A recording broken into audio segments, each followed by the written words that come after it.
Sa video na to, magpapalit tayo ng ball race ng Honda Beat.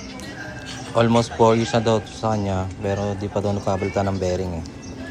Pakasin muna natin yung ayan, yung bearings niya. Dalawang screw lang naman yan, kabilaan. Kaya madali lang.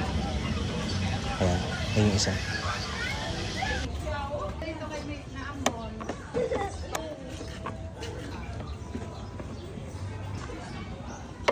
After matanggal yung dalawang screw, matatanggal na natin yung bearings na yun sa harapan.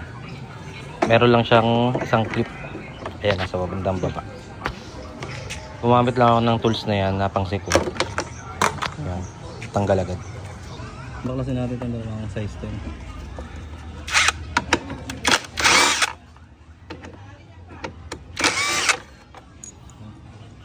Tapos bakasin lahat ng screw. Ito, tsaka ito. Pati sa kabila.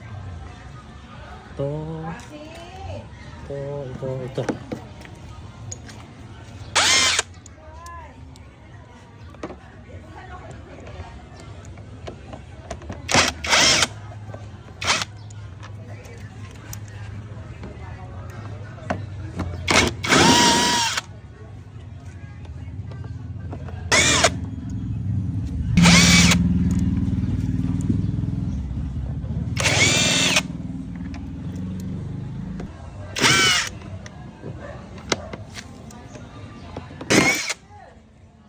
Yan.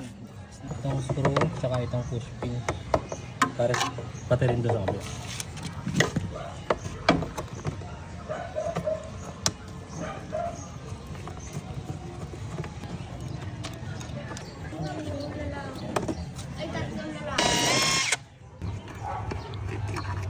Pagtapos yung mabaklas lahat ng screw yan, sungkitin nyo na lang yan kasi matatanggal na natin yung mismong harapan ng Honda Beat.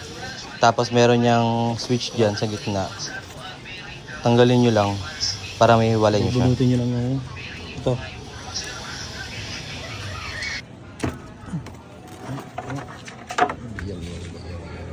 Sabay tanggalin natin yung gulong. Size 19 yung isa, tapos yung isa naman size 14. Kontrahan siya.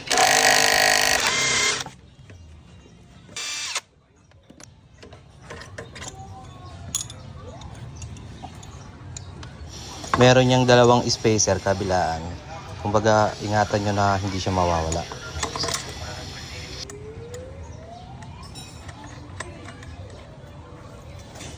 Sunod naman ay ang caliper. Gumamit lang ako dyan ng T40 para matanggal yan. Sabay ay ang bolt na yan, size 10. Tatanggalin na rin natin yan. Sabay isang size 10 ulit sa may brake hose niya. Tatanggalin rin natin yan. Size 14 tsaka size 17.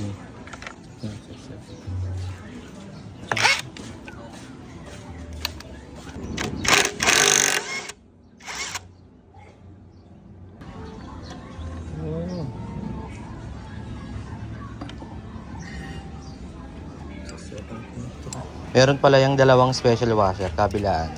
Kaya ingatan nyo kasi mahirap din mahanap nun. Ayan, sabay mahuhugot na natin yung manubela niya. Kahit hilahin nyo na yan kasi wala naman na nakasumasabit yun. Tatanggalin natin lahat ng mga tornilyo na tatanggalin. Itatabi lang natin siya. Tanggalin natin ito. Kaya tayo ng special.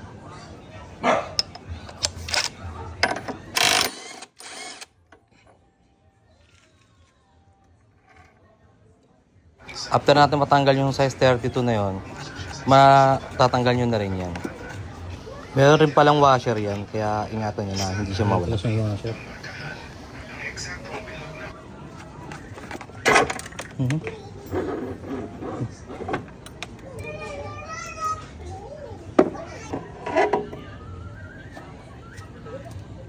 Kung makikita nyo yung bearing niya, halos Wala na rin pala yung grasa tuyo na.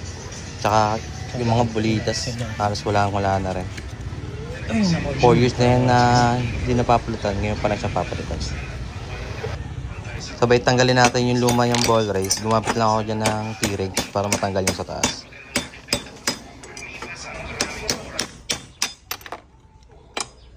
Sabay gumamit naman ako ng tubo para matanggal yung nasa baba na ball race na luma. Sabay, ayan, ginakabit ko na yung bago niyang ball race. Ang diskarte ko pala dyan, pinupukpuk ko muna siya para lumapat siya. Kasi meron akong special tools na ginagamit din para masalpak siya ng tama. Padarin dyan sa baba, pinupukpuk ko lang rin muna. Pero alalay lang yung pagpukpuk. Basta pumasok lang siya at pantay yung paglapat niya. Ayan yung tools na ginagamit ko para mas lumapat siya ng maayos. Kumbaga, mabibili nyo lang naman yan sa Shopee.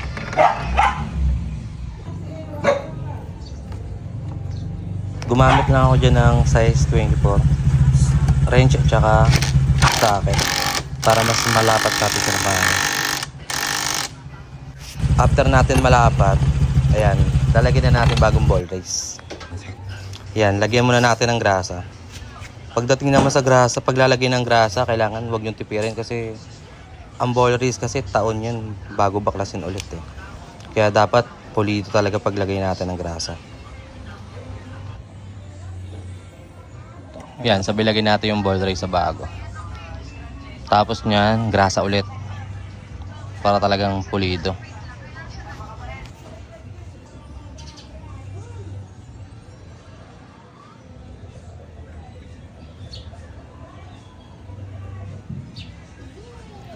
After natin yan, dito naman tayo sa taas. Lagyan natin ulit ng grasa. Damihan ulit natin.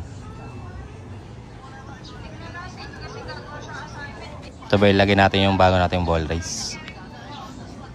Tapos nyan, grasa ulit.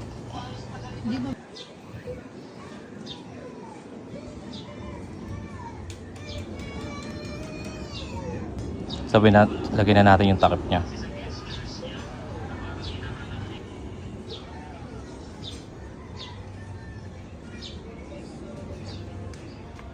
Sabay, lagay naman tayo ulit dito ng grasa sa baba.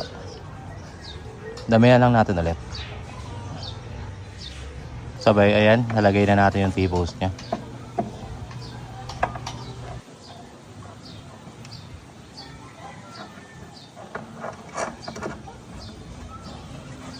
Sabay, lagay na natin yung lock nya.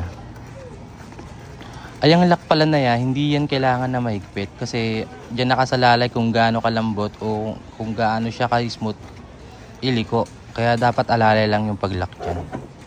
Kumbaga, ang pag-lock ko dyan sa lock na yan is kamay lang talaga. Wala akong ginamit na tools. Sabay, after ko siyang malock, kamay lang. Pinapakiramdaman ko kung may alog pa ba o okay na. Tapos nilalaro-laro ko siya. Kapag ginaganyan mo siya, dapat malambot. Tapos wala siyang alog pag naalog mo lang. Ano ka lang?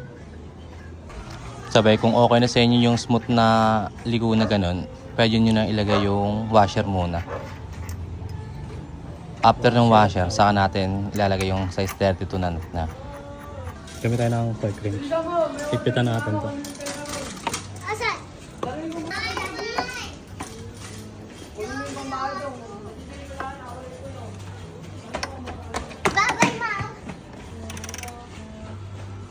Kami tayo na ito, pangontra.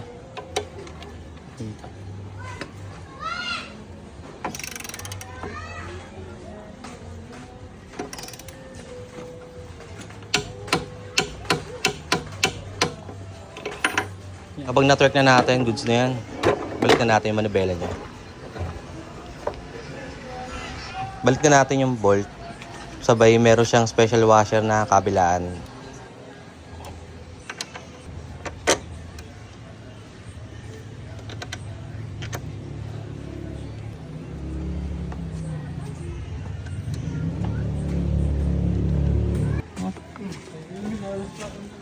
Sabay, ilalak na natin.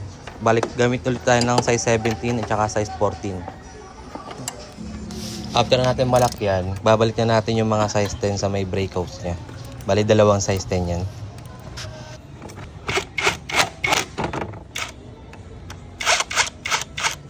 Yan, after natin makabit yung mga breakouts niya, lagyan na natin yung gulong. Sabay, meron siyang spacer kabilaan.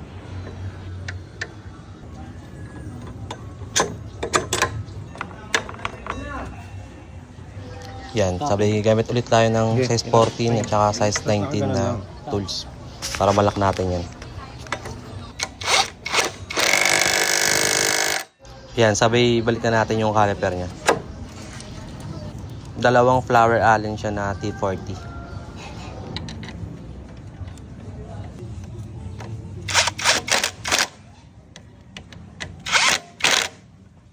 Yan, sabay balik na natin yung headlight acid niya. Pati yung mga flarings. Yan, bali yung sa akin na yan, ipapasok nyo lang naman. May guide naman yan kung paano. Kaya hindi kayo malilito dyan. Yan. Pag napasok, sabay yan. Balik na natin.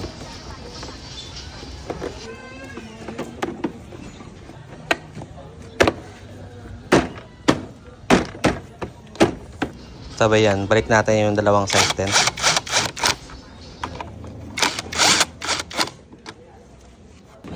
Sabay kabit natin yung push pin. Dalawa yan kabilaan. Yan. Yan. Yan, sabay balik na natin yung screw. Tag-isa lang yan sila, kabilaan din.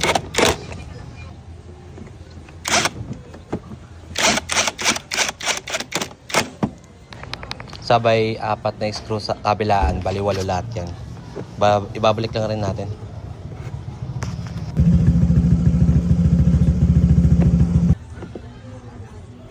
Oh, mat.